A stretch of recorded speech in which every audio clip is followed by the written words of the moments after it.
حکم عبدالستار پیر محمدزاده یکی از 4 ژورنالیست بازداشت شده معلوم شد.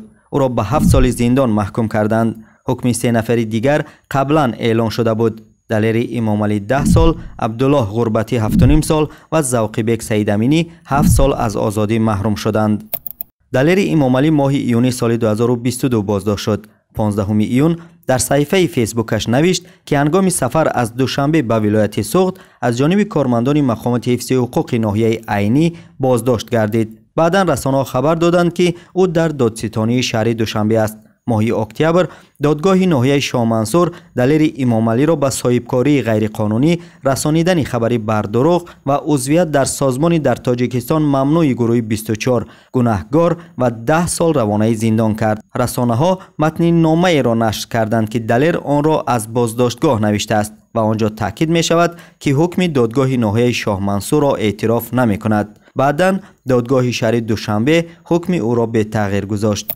عبدالله غربتی هم ماه ایون بازداشت شد، زمانی که در رابطه با پرونده دلیر امام علی به پروکراتور ناحیه شاه منصور دعوت گردید. دادگاه ناحیه شاه منصور شهر دوشنبه 4 اکتبر او را با گناه تحقیر نماینده حاکمیت و عضویت در گروه ممنوع به 7.5 سال زندان محکوم نمود. مرکز مستقل عاید به حفظ حقوق انسان خبر داد که عبدالله غربتی هنگام ارائه سخن آخرین خود تاکید نموده است که گناهکار نیست و هیچ یکی از گناه اعلان شده را اعتراف نمی کند. دادگاه شهر دوشنبه روز 16 دکبر حکم زندان خبرنگار عبدالله غربتی را به تغییر مانده است.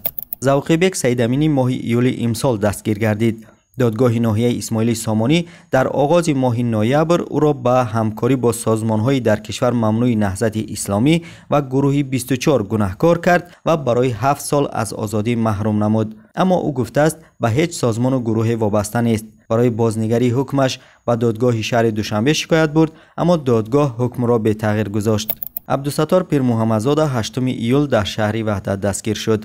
به اطلاع رسانه‌ها حکم پیر محمدزاده از سوی دادگاه ناحیه اسماعیل سامانی شهر دوشنبه روز 26 دکبر اعلان شده است. گفته می شود او را در همکاری با سازمان‌های ممنوع گناهکار دانستند. اما قبلا رسانه‌ها متن نامه را نشر کردند که گفته می شود عبدالستار از بازداشتگاه نوشته است و آنجا تاکید میکند که زیر فشار اتهامات را بر دوش گرفته است. پیشتر رسانه‌ها خبر دادند که دلیر امام علی، عبدالله غربتی و ذوقی بیگ سعید امینی از بازداشتگاه به زندان انتقال یافتند.